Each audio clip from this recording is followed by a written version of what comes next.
যে আপনি ট্যাকটিক্সগুলো নিয়ে কথা বলছেন, আমি এখানে একটা জিনিস জানতে চাইছি, ইরানের নিশানা কি করে এতটা নির্ভুল হচ্ছে যে ওরা পেন্টাগনের ওপরে ড্রোন পাঠিয়ে দিচ্ছে, সার্ভেলেন্স চলছে, ধরা যাচ্ছে না? তাহলে কি রাশিয়ার একটা প্রত্যক্ষ যোগ এবার সামনে এসে গেল কি? দেখো, এটা তো প্রথম থেকেই আমরা বলছি যে Russia and China, Russia and China যদিও বাইরে ডিসক্লোজ করছে না, কিন্তু they are giving all sort of not only tactical strategic help but all sort of technical help. Even reinforcing of missiles and other things cannot be ruled out.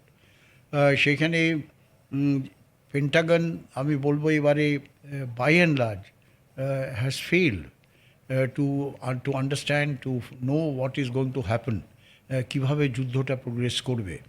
কিন্তু Russian তারা monitor করছে, তারা Russian help ছাড়া, Russian satellite communication ছাড়া ইরানের পক্ষে এই ধরনের টার্গেটকে একেবারে নিশ্চিহ্ন করা বা হিট করা, সিমিলারলি যে সমুদ্রের মধ্যে যে জাহাজগুলো আসবে সেগুলোর উপরে স্ট্রাইক হবে যদি ইরান দেখে। একটা কথা বলুন, এই যে ইউএসএস জেরাল্ড ফোর্ট বা আব্রাহাম লিঙ্কন, এগুলো সরিয়ে নিল আমেরিকা কেন?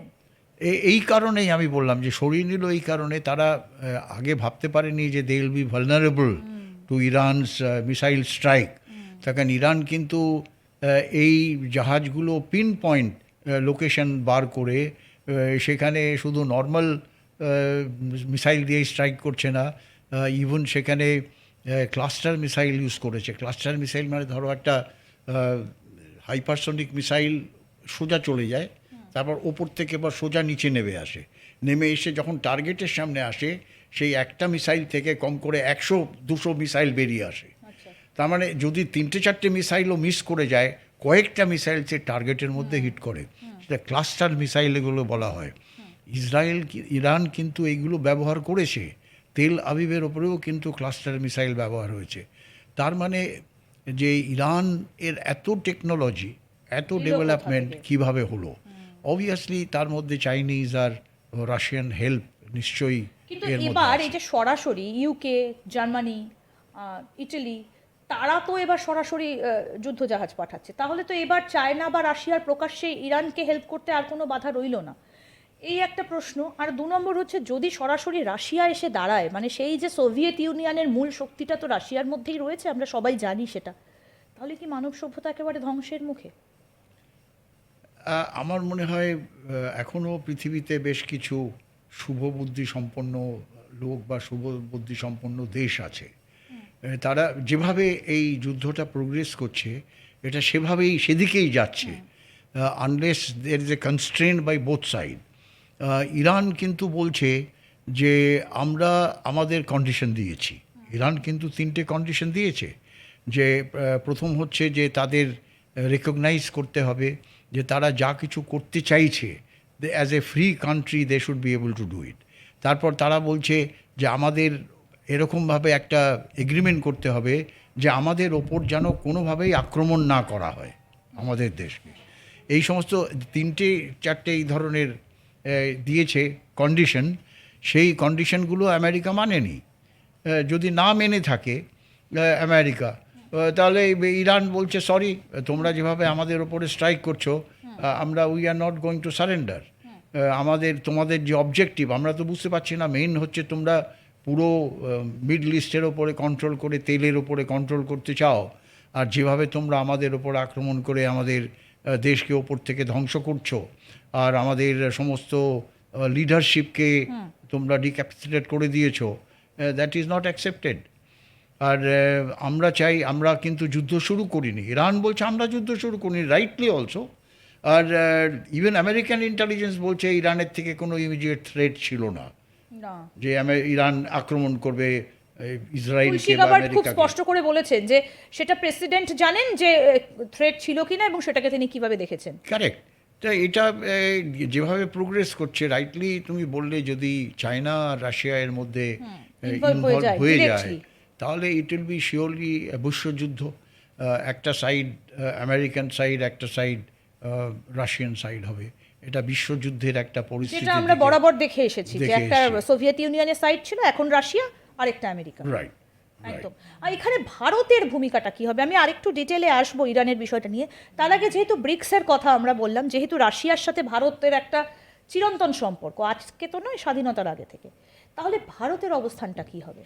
দেখো, ভারত কিন্তু একটা টাইট রোপের ওপরে ট্রাভেল করছে, কিন্তু কারণ ইসরায়েলের কথা ভুলে গেলেও Right, চলবে না কিন্তু ভারত। কিন্তু ভারত যে পলিসিটা এখন নিয়েছে, আমি মনে করি একেবারে কারেক্ট পলিসি নিয়েছে, যে ডোন্ট সাপোর্ট এনি গ্রুপ। কিন্তু ইসরায়েলও আমাদের বন্ধু, আমেরিকার রং সাইডে আমরা যেতে চাই না, ইরানও আমাদের বন্ধু। তার কারণ অয়েল অ্যান্ড এনার্জি, এটা যদি ইরানের দিক থেকে বন্ধ হয়ে যায়, it will B A biggest catastrophe in everywhere.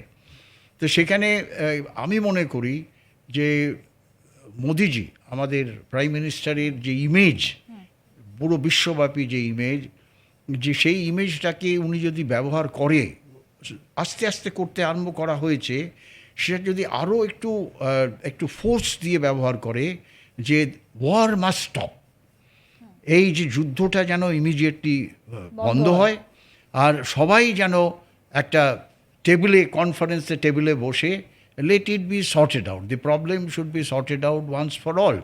কিন্তু একটা ইমিডিয়েট প্রবলেম রিজলভ করতে হবে যে করে হোক, সেইটা হচ্ছে যুদ্ধকে যে করে হোক বন্ধ করতে হবে।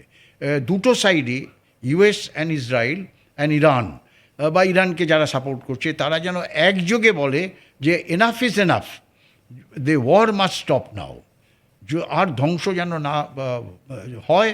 আর বিশ্বব্যাপী যে একটা ইকোনমিক একটা ক্রাইসিস অলরেডি দেখা দিতে আরম্ভ করেছে, সেটা যেন রিজলভ হয়। তারপর যা প্রবলেমগুলো আছে, সেই প্রবলেমগুলো টেবিলে বসে রিজলভ হোক, একটা দুটো তিনটে মানে চারটে আপনি বলছেন মিটিং এই করার পর। ভূমিকাটা ভারতেরই নেওয়া উচিত। ভারত ছাড়া আর কেউ এই ভূমিকা এখন নিতে পারবে না। তার কারণ ভারতের যে ইমেজ, সেই ইমেজটা কিন্তু প্রত্যেকেই কিন্তু ভারতের ওপরে এই কনফিডেন্সটা আছে, সেই ভারতের এটা নেওয়া উচিত আমি মনে করি।